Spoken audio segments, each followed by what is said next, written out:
నమస్కారం సిక్కోలు హృదయ స్పందన న్యూస్ స్వాగతం. నేను మీ సత్యం. ఈరోజు వార్తా విశేషాలు ఇలా ఉన్నాయి. పేదల సొంతింటి కల నెరవేర్చిన ఘనత ముఖ్యమంత్రి జగన్మోహన్ రెడ్డికే దక్కుతుందని రాష్ట్ర రెవెన్యూ శాఖ మంత్రులు ధర్మాన ప్రసాదరావు కితాబిచ్చారు. స్థానిక క్యాంప్ కార్యాలయంలో సింగపురం పంచాయతీకి చెందిన 80 మందికి ఇంటి పట్టాలు అందించి శుభాకాంక్షలు తెలిపారు. ప్రభుత్వ లక్ష్యాలకు అనుగుణంగా ఇళ్ల నిర్మాణాలను త్వరితగతిన పూర్తి చేయాలని సూచించారు. అలానే ప్రభుత్వం పాలన పరంగా తీసుకుంటున్న నిర్ణయాల కారణంగా తీసుకువస్తున్న సంస్కరణల కారణంగా ఇవాళ సత్ఫలితాలు వస్తున్నాయని అన్నారు. ముఖ్యంగా సంక్షేమ పథకాల అమలు కారణంగా జీవన ప్రమాణాల పెంపుదల అన్నది సాధ్యం అయిందని చెప్పారు. దేశంలోనే అత్యున్నత రీతిలో ఏ ప్రభుత్వం చేయని విధంగా ఇంటి పట్టాల పంపిణీ చేపట్టామని, ఇందుకోసం 12,000 కోట్ల రూపాయలు వెచ్చించి ప్రైవేట్ భూమి కొని దానిని సంబంధిత అర్హులకు పంపిణీ చేశామని అన్నారు. గ్రామాల్లో స్థానికుల సమస్యలను నేరుగా తెలుసుకుని వాటి పరిష్కారానికి కృషి చేయడానికి గడప గడపకు మన ప్రభుత్వ కార్యక్రమం ఎంతగానో తోడ్పడుతుందని ఆంధ్రప్రదేశ్ శాసనసభాపతి తమ్మినేని సీతారాం పేర్కొన్నారు. నియోజకవర్గంలో ప్రతి గ్రామాన్ని ఆదర్శవంతమైన గ్రామాలుగా అభివృద్ధి పరిచేలా కృషి చేస్తున్నట్లు తెలిపారు. ఇందుకోసం గ్రామంలో పూర్తి స్థాయి మౌలిక వస్తువుల కల్పనకు అవసరమైన నిధులు మంజూరు జరిగేలా చర్యలు చేపట్టినట్లు వెల్లడించారు. బుధవారం సరుబుజ్జిలి మండలం డకరవలస, సుభద్రాపురం గ్రామాల్లో అధికారులు నిర్వహించిన గడప గడపకు మన ప్రభుత్వం కార్యక్రమంలో స్పీకర్ పాల్గొని వైసీపీ క్యాడర్తో కలిసి స్థానికులకు ప్రభుత్వం అందిస్తున్న సంక్షేమ పథకాలు గూర్చి వివరించారు. ఈ సందర్భంగా ఆయన మాట్లాడుతూ గత 4.5 ఏళ్లుగా సీఎం జగన్మోహన్ రెడ్డి చేపట్టిన పలు జనరంజక ప్రజా సంక్షేమ కార్యక్రమాలను వివరించారు. సంక్షేమ పథకాలు అందుతున్న విధానంపై స్పీకర్ ఆరా తీశారు. ప్రతి గ్రామాన్ని అన్ని రంగాల్లోనూ ప్రగతి పదంలో పరుగులు తీసేలా రాష్ట్ర ముఖ్యమంత్రి వైఎస్ జగన్మోహన్ రెడ్డి సహకారంతో కృషి చేస్తున్నట్లు తెలిపారు. ఈ కార్యక్రమంలో MPP KVG Satyanarayana, ZPTC Suravarapu Nageswararao, మండల పార్టీ అధ్యక్షుడు, market committee chairman Bevara Malleswararao, vice ఎంపీపీలు శివానంద బాబు, లావేటి అనిల్ కుమార్, టీఎస్సీఎస్ అధ్యక్షులు కోవిలాపు చంద్రశేఖర్ తదితరులు పాల్గొన్నారు. ఈ నెల 16న స్థానిక ఆర్ట్స్ కళాశాల మైదానంలో స్వీప్ కార్యక్రమాన్ని నిర్వహించనున్నట్లు జిల్లా కలెక్టర్ శ్రీకేష్ లాట్కర్ తెలిపారు. బుధవారం ఒక ప్రకటన విడుదల చేస్తూ గురువారం ఉదయం 6 గంటల నుంచి ఈ కార్యక్రమం జరుగుతుందని, 18 సంవత్సరాలు దాటిన యువత ఓటర్లుగా నమోదవ్వాలని సూచించారు. కార్తీక మాసంలో పంచారామ క్షేత్రాలను భక్తులు దర్శించుకునేందుకు ప్రజా రవాణా సంస్థ ప్రత్యేక బస్సు సర్వీసులు నడుపుతున్నట్లు శ్రీకాకుళం జిల్లా ప్రజా రవాణా శాఖ అధికారి విజయ్ కుమార్ తెలిపారు. ఈ మేరకు ఆయన బుధవారం ఒక ప్రకటన విడుదల చేశారు.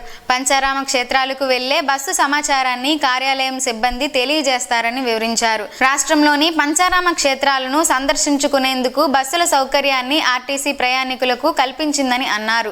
ఈ నెల 19, 26 మరియు డిసెంబర్ 3, 10వ తేదీల్లో పలాస, టెక్కలి, శ్రీకాకుళం డిపోల నుండి పంచారామాలకు ప్రత్యేక బస్సులు బయలుదేరుతాయని అన్నారు.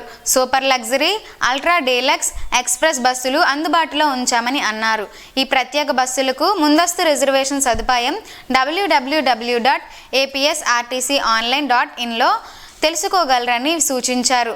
మరిన్ని వివరాలకు శ్రీకాకుళం 1వ డిపో మేనేజర్ 9959225608కు సంప్రదించాలని సూచించారు. చంద్రబాబుతోనే రాష్ట్రాభివృద్ధి, పేదలకు సంక్షేమ పథకాలని మాజీ ఎమ్మెల్యే గుండ లక్ష్మీదేవి అన్నారు. మంగళవారం సాయంత్రం శ్రీకాకుళం నియోజకవర్గంలోని గారమండలం అంపోలు గ్రామంలో బాబు ష్యూరిటీ భవిష్యత్తు గ్యారంటీ ప్రజావేదిక కార్యక్రమాన్ని స్థానిక నాయకులు నిర్వహించగా, ఈ కార్యక్రమంలో ముఖ్య అతిథిగా నియోజకవర్గ ఇన్ఛార్జ్ గుండ లక్ష్మీదేవి పాల్గొని స్థానిక నాయకులతో కలిసి గ్రామస్తులకు పలు విషయాలను వివరించారు. ఈ సందర్భంగా బాబు ష్యూరిటీ భవిష్యత్తుకు గ్యారంటీ కార్యక్రమానికి సంబంధించి కరపత్రాలను పంపిణీ చేశారు. అనంతరం గుండ లక్ష్మీదేవి మాట్లాడుతూ చంద్రబాబు నాయుడుతోనే రాష్ట్రాభివృద్ధి, సంక్షేమ పథకాలు కూడా అందిస్తారని అన్నారు. వైకాపా పార్టీ పూర్తిగా విఫలమైందని ఆరోపించారు. ఈ కార్యక్రమంలో మండల అధ్యక్షులు లోపింటి రాధాకృష్ణారెడ్డి, ఉపాధ్యక్షులు వెలమల శ్రీనివాస్, కాశీన ప్రసాద్, గుజ్జల హిమగిరి, పాతర్ల రమణ, వెలమల మన్మధరావు, రాష్ట్ర రైతు సంఘం ప్రధాన కార్యదర్శి చింతు సుధాకర్, క్లస్టర్ ఇన్ఛార్జ్ పుట్నూరు కృష్ణమూర్తి, సర్పంచ్ చల్లా శ్రీను, కార్యనిర్వాహక కార్యదర్శి గంగు ప్రభాకర్, కార్యకర్తలు, అభిమానులు తదితరులు పాల్గొన్నారు. ప్రభుత్వ ఆదేశాల మేరకు జిల్లాలో అన్ని తరగతులకు చెందిన కులాల వారి సంఖ్యను లెక్కించేందుకు నవంబర్ 27 నుంచి గణన ప్రారంభించనున్నట్లు జిల్లా కలెక్టర్ శ్రీకేష్ లాట్కర్ మంగళవారం వెల్లడించారు. ఈ మేరకు ఆయన ఒక ప్రకటన విడుదల చేస్తూ కులగణన కోసం ప్రభుత్వం విడుదల చేసిన షెడ్యూల్ను ఆయన పేర్కొన్నారు. కులగణన తర్వాత ప్రజలు జీవన ప్రమాణాలు మెరుగుదలకు అనుగుణంగా ప్రణాళికలు రూపొందించవచ్చని ఆయన తెలిపారు. నవంబర్ 27 నుంచి కులగణన ప్రారంభం కానుందని, కులగణనలో గ్రామ, వార్డు, సచివాలయ సిబ్బంది చురుకుగా పాల్గొంటారని, వారు తమ పరిధిలో ఉన్న ఇళ్ల వద్దకు వెళ్లి ప్రత్యేకంగా రూపొందించిన యాప్ ద్వారా వారి వివరాలను సేకరిస్తారని అన్నారు. అనంతరం ఆయా సచివాలయ పరిధిలో 10% ఇళ్లలో రీవెరిఫికేషన్ చేసి గణన వివరాలను సరిపోల్చి చూస్తామని తెలిపారు. ఉద్యోగులకు దీనికి సంబంధించి గ్రామ, మండల, డివిజనల్, జిల్లా స్థాయి శిక్షకులను ఈ నెల 20 నుండి 22 తేదీల్లో ఉంటాయని కలెక్టర్ తెలిపారు. ఉద్యోగులకు దీనికి సంబంధించి గ్రామ, మండల, డివిజన్, జిల్లా స్థాయి శిక్షణలు ఈ నెల 20 నుండి 22 తేదీలలో ఉంటాయని కలెక్టర్ తెలిపారు. వైకాపా ప్రభుత్వం సంక్షేమ పథకాలు అందజేయడంతో పాటు అభివృద్ధికి కూడా కట్టుబడి ఉందని వైకాపా యువనేత ధర్మాన రామ్మనోహర్ నాయుడు అన్నారు. బుధవారం పెద్దపాడు గ్రామంలో పెండింగ్ పనులను ఆయన ఆరా తీశారు. గ్రామంలో సమస్యలను అధికారుల దృష్టికి తీసుకెళ్లి పరిష్కారానికి కృషి చేయాలని విజ్ఞప్తి చేశారు. అలాగే సచివాలయం సిబ్బందితో ముఖాముఖి నిర్వహించారు. గ్రామంలోని 3 ఎలక్ట్రికల్ పోల్స్ పడిపోయే స్థితిలో ఉన్నాయని, స్థానికుల నుంచి వివరాలను సేకరించిన యువతనే ఎలక్ట్రికల్ డిఈ రాంబాబుతో మాట్లాడి తక్షణమే ఎలక్ట్రికల్ పోల్స్ ను ఏర్పాటు చేయాలని కోరారు. అలాగే పలు సమస్యల పరిష్కారానికి అధికారులతో ఆయన మాట్లాడారు. ఈ కార్యక్రమంలో స్థానిక నాయకులు శ్రీరాములు, గుర్రా రవి యాదవ్, బగ్గు అసిరినాయుడు, ఈశ్వర్రావు మరియు సచివాలయ సిబ్బంది, వాలంటీర్స్ తదితరులు పాల్గొన్నారు. వైకాపా ప్రభుత్వంలో జరిగిన అభివృద్ధిని అన్ని వర్గాలకు వివరిస్తూ గతంలో ప్రభుత్వాల వైఫల్యాలను ఎండగడుతూ వైసీపీ నిర్వహించిన సామాజిక సాధికార తొలి విడత బస్సు యాత్ర 35 నియోజకవర్గాల్లో దిగ్విజయంగా సాగిందని ఆ పార్టీ జిల్లా అధ్యక్షులు ధర్మాన కృష్ణదాస్ తెలిపారు. ఈ మేరకు నరసనపేట క్యాంపు కార్యాలయంలో నిర్వహించిన మీడియా సమావేశంలో ఆయన మాట్లాడుతూ రెండో దశలో భాగంగా 39 నియోజకవర్గాల్లో జరగనున్న యాత్ర నరసనపేట నుంచి ప్రారంభం కానుందని తెలిపారు. సీఎం వైఎస్ జగన్ పాలనలో ప్రజలకు సంక్షేమాన్ని అందించడంలో దేశానికే రాష్ట్రం ఆదర్శంగా నిలిచిందని, ఈ 4.5 ఏళ్లలో 2.35 లక్షల కోట్ల సంక్షేమ పథకాల రూపంలో నేరుగా లబ్ధిదారులకు అందాయని వివరించారు. మొత్తంగా 4.69 లక్షల కోట్ల రూపాయలు వివిధ రూపాల్లో పేదల అభివృద్ధి, ఆర్థిక స్వావలంబన కోసం సీఎం జగన్ అందించారని, దేశంలో మరే రాష్ట్రంలోనూ లేను ఇంతకు ముందు ఎప్పుడూ ఇంత పకడ్బందీగా ఇంత పెద్ద ఎత్తున సంక్షేమ ప్రజలకు అందలేదని పేర్కొన్నారు. కేంద్ర మాజీ మంత్రి కిల్లి కృపారాణి మాట్లాడుతూ జగన్మోహన్ రెడ్డి సీఎం అయ్యాక జిల్లా రూపురేఖలే మారిపోయాయని, Uddanam kidney research centre, Vamsadhara project, Mulapeta port, Uddanam మంచినీటి పథకం ప్రాజెక్ట్, తీరం వెంబడి ఫిషింగ్ జెట్టీలు వంటి నిర్మాణాలతో జిల్లా ప్రగతి పదంలో నడుస్తుందని అన్నారు. ఈ సమావేశంలో MLC Nartu Ramarao, JAC chairman లాలా లజపత్ రాయ్, ధర్మాన రామదాస్, ఇచ్చాపురం మున్సిపల్ చైర్పర్సన్ పిలక రాజ్యలక్ష్మి, డోల జగన్ తదితరులు ఉన్నారు. పార్టీ అధిష్టానం ఎవరికి టికెట్ ఇచ్చినా గెలుపు కోసం పనిచేయాలని మాజీ మంత్రి గుండా అప్పల సూర్యనారాయణ దంపతులు ఎప్పుడో స్పష్టం చేశారని గారమండల టీడీపీ నాయకులు జల్లు రాజీవ్ అన్నారు. బుధవారం నిర్వహించిన సమావేశంలో ఆయన మాట్లాడుతూ గొండు శంకర్ కూడా పార్టీ అధిష్టానం నిర్ణయానికే కట్టుబడి ఉంటానని చెప్పడం హర్షదాయకమని, అలాగే వైకాపా నాయకులు ఈ ప్రాంత అభివృద్ధికి ఎలాంటి చర్యలు చేపట్టలేదని నిర్లక్ష్యం వహించారని, గొండు శంకర్ చేస్తున్న వ్యాఖ్యలకు తాము ఏకీభవిస్తున్నట్లు తెలిపారు. అందరం కలిసి పార్టీని గెలిపించుకోవాలని ఆయన విజ్ఞప్తి చేశారు. గారమండలంలో పలు సమస్యల పరిష్కారానికి మాజీ మంత్రి ఎన్నో మార్లు విజ్ఞప్తులు చేసినా ప్రభుత్వం పట్టించుకోలేదని వాపోయారు. ఈ సమావేశంలో స్థానిక నాయకులు రామారావు, యూత్ కార్యదర్శి కనితి దివాకర్, గార ఐటీడీపీ ఆరంగి గోవిందరాజ్ తదితరులు పాల్గొన్నారు. పెండింగ్ లో ఉన్న దరఖాస్తులను ఎప్పటికప్పుడు పరిష్కరించేందుకు చర్యలు తీసుకోవాలని జిల్లా కలెక్టర్ శ్రీకేష్ లాట్కర్ వెల్లడించారు. బుధవారం కలెక్టర్ కార్యాలయ సమావేశ మందిరంలో వివిధ రాజకీయ పార్టీలతో ఎలక్ట్రోల్స్ పై ఆయన సమావేశం నిర్వహించారు. ఈ సందర్భంగా ఆయన మాట్లాడుతూ జిల్లాలో ఇప్పటి వరకు 18,28,410 మంది ఎలక్టోర్స్ ఉన్నట్లు వివరించారు. శాసనసభ నియోజకవర్గాలలో ఈ నెల 8 నుండి 13 వరకు దావాలు, అభ్యంతరాలపై 14,154 దరఖాస్తులు స్వీకరించినట్లు వెల్లడించారు.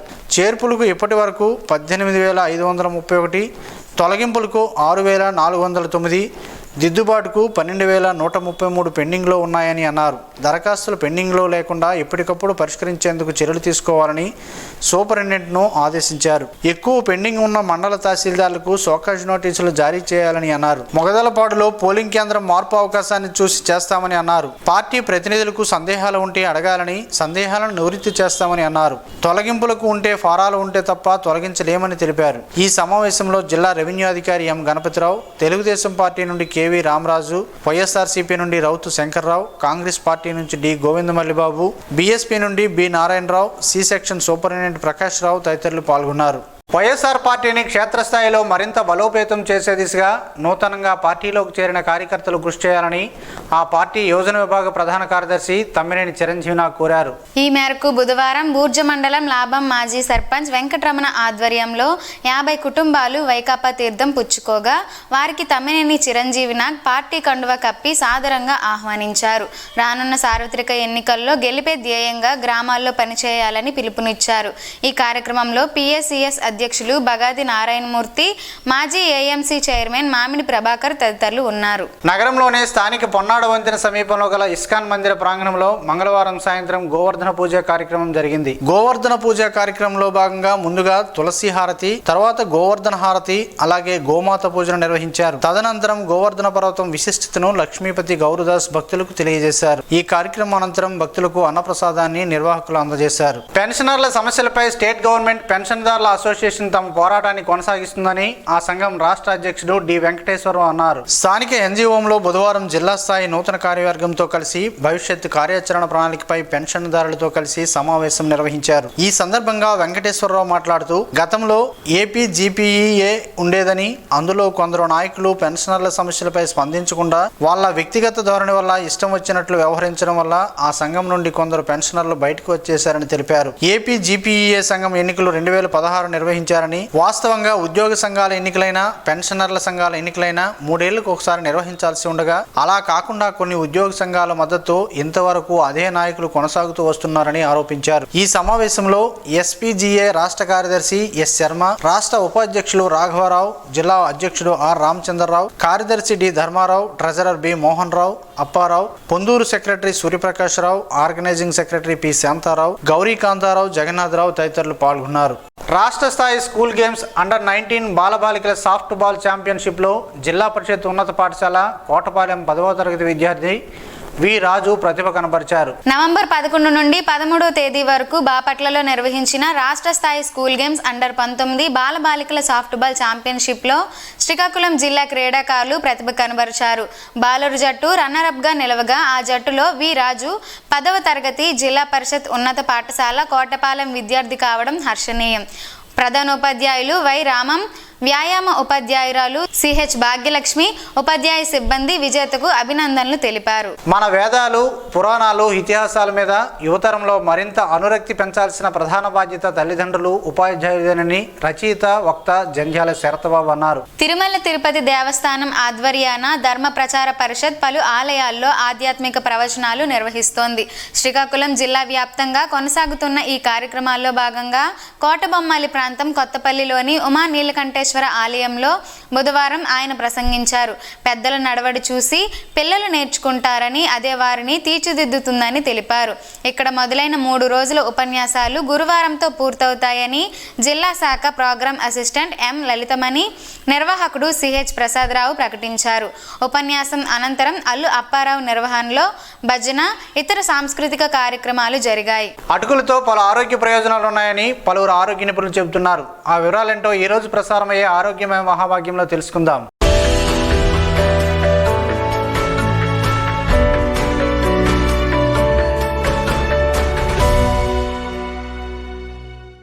అటుకులు ఆరోగ్యానికి ఎంతగానో దోహదపడతాయని ఆయుర్వేద నిపుణులు చెబుతున్నారు.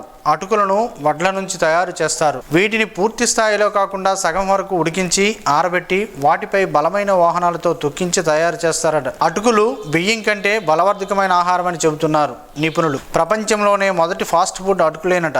రకరకాల కూరగాయలు, పల్లీలతో కలిపి ఉప్మాలు, పులిహోరాలు, పాయాసాలు ఇలా ఎన్నో చిటికెలో చేసుకోవచ్చు. నేరుగా పాలలో వేసుకునే కాస్త బెల్లం ముక్క పెట్టుకుని తినడం మనకు ప్రాచీన కాలం నుంచి అలవాటే.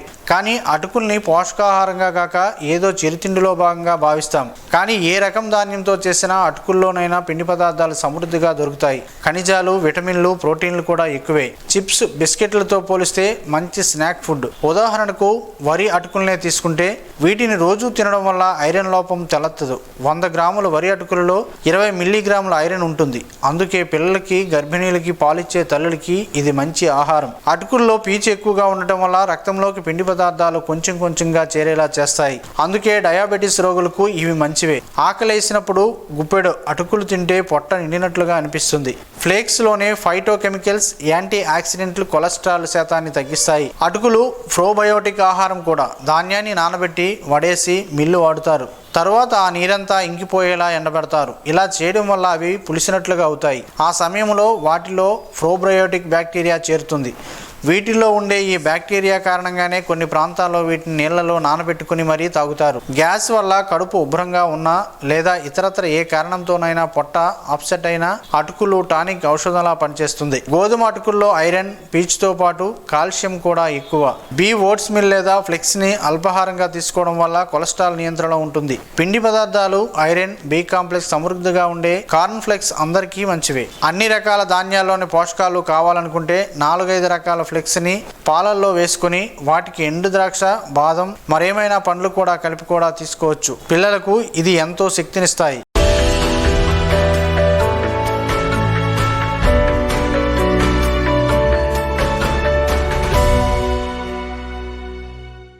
ఈ రోజు వార్తల్లో ఒక మంచి మాటను విందాం, ఆచరిద్దాం. సమాజ శ్రేయస్సుని కాంక్షిస్తున్న మహనీయుల మాటల్లో నుంచి ఈ రోజు. జీవనం గమనం గమ్యం.